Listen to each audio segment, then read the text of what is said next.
stay-at-home dad, watching Disney movies he never had. His daughter digs through all the VHS, crushing the classics in a princess dress. Informed like Scuttle, Kurt's got your ticket, making it real like Jiminy Cricket. Most are off the Captain Hook, but if the Tweedledum, he'll be taking more shots than Bambi's mom. Leave him raised like Simba, or cracked like the beast dishes. He'll show you a whole new world, you won't need 3 wishes. Stay-at-home Disney dad.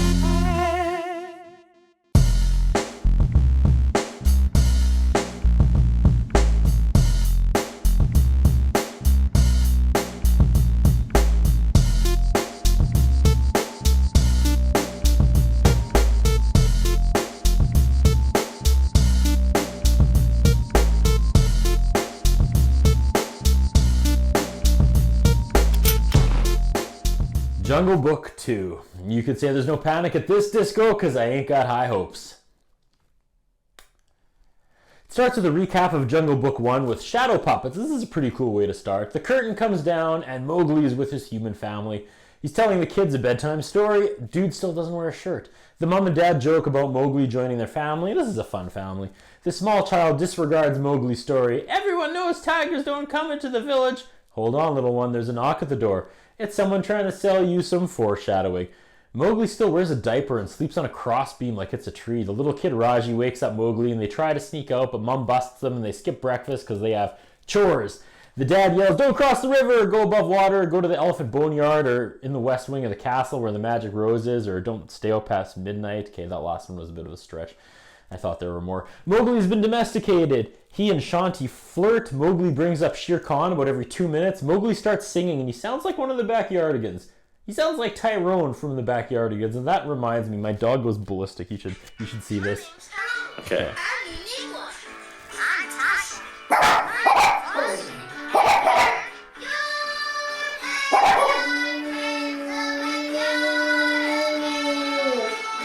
Mowgli gets everyone in the village singing.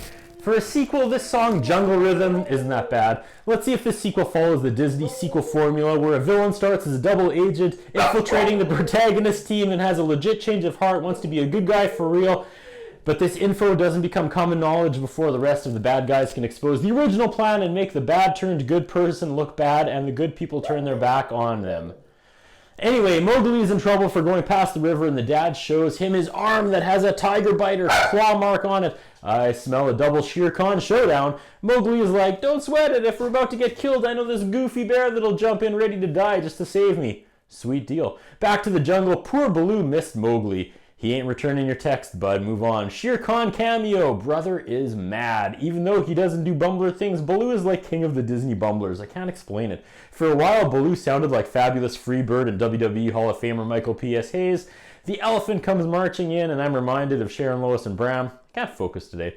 For a Disney sequel, this animation is pretty fantastic. Great underwater sequence. Shere Khan has his own villain music bed, and it reminds me of every time they cut to the Technodrome in the old Teenage Mutant Ninja Turtles cartoon. It was always that weird wide shot of it in the center of the earth, and the music was all... Okay, everyone is making fun of Shere Khan. He's been neutered since he couldn't kill Mowgli. The buzzards are making fun of him. He better do something really hastily and poorly thought out to get his reputation back, which is actually the main storyline of the book I wrote and sold to Kraken Press, available at krakenpress.com and Amazon. Baloo runs into the village and finally Mowgli and Baloo are reunited. Shere Khan is there as well. Shanti sees Baloo playing with Mowgli and screams. The villagers grab their torches and run out, but Baloo bails and poor Shere Khan is left to absorb the wrath of the angry villagers. Great animation with the torches and shadows. What year is this? Baloo runs off with Mowgli and Shanti chases after them but hits the river and has that moment of self-reflection and screw you dad, she's crossing the river. Mowgli isn't back with Baloo 30 seconds and he is going off on his human family. He is literally throwing everyone and everything under the bus and says he hates everything. Wow, this is one seriously ungrateful kid. And even though he still wears a red diaper, he lists getting dressed as one of the annoyances. They sing Bare Necessities again, that's fine. It's a callback and giving the fans something warm to hang their hats on. Shanti is still looking for them but finds the hypnotic snake instead and he hypnotizes her, not unlike Biggie. Out of nowhere, the kid brother appears and clubs the snake. He also followed her, who followed Mowgli. This movie's pretty good. The kid pounds the snake into next week and broke the trance. Shere Khan laughs at him. Shere Khan apparently learned no lessons about bullying and being bullied. The snake, for some reason, lies to Shere Khan and says Mowgli isn't there. Not sure why. Baloo keeps throwing Mowgli in the air. Guess that's something they did or do. Mowgli does the Aladdin thing, rolling fruit over his shoulders. Baloo hides Mowgli from the panther. Shouldn't he be able to smell him? He's a panther. Mowgli is crushing on Shanti and Baloo is jealous. Shanti finds the fruit peel, holds it up, and there's a sweet transition where the peel turns into the snake coil. The buzzards are back and they still look and sound like the Beatles, which is confusing. This is a good sequel. They are progressing the storyline safely and having all the important callbacks. There's a temple that looks like the Mexican pavilion in Epcot, and that makes me happy. There's a Rafiki ripoff hyping the upcoming one-man balloon show. That's a thing. He's singing and dancing, and Mowgli joins him on stage to perform for 100 animals and insects, keeping a low profile and all. Luckily, this was the one show the Panther couldn't make. The Aladdin vibe continues as Baloo starts to look and act like the genie. He's very blue and animated in this movie. Now everyone is bashing humans, and Mowgli realizes, wait, he misses his human family. He sings a sad song, then meets up with Shanti and her little brother, but Mowgli is so excited he almost falls to his death, but gets tangled in vines and tells Shanti he's fine. Baloo tries to scare Shanti away, but it backfires as she punches him in the nose. He calls his nose a sniffer and schnoozle. Hey, here we go. The Disney sequel misunderstanding. Baloo says Mowgli asked him to scare her, and she huffs off before Mowgli can explain how he wanted Baloo to scare her before, but not now, and he chases after her, and hot damn, Shere Khan is here, and I am feeling this showdown. Mowgli throws dirt in his eyes and takes off. Shere Khan, oh, you gonna try to outrun me? How droll. Awesome. Shere Khan is badass. And guess what? Here comes Baloo to knock on death's door, saving Mowgli from Shere Khan yet again. This is intense. They're all separated. Shanti and Baloo come face to face and realize they have the classic best friend-girlfriend clash going.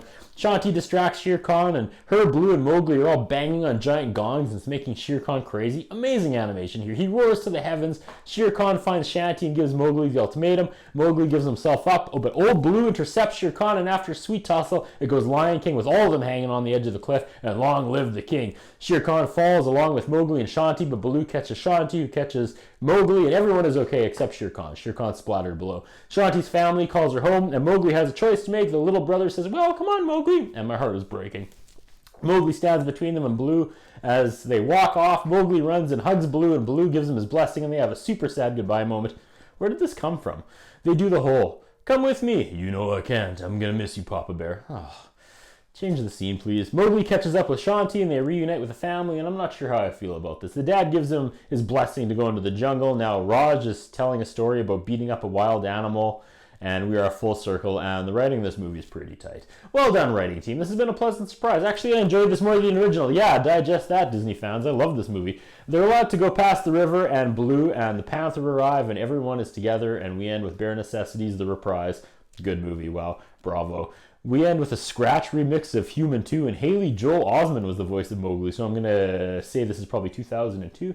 Can you call this one of the best Disney sequels? You sure can. That's what I think about.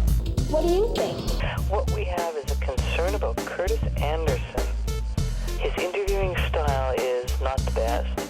His personal appearance is not the best. I was wondering if the man has some kind of a hold over the channel that he's allowed to be employed for so long with the standards of journalism and personal appearance that he has.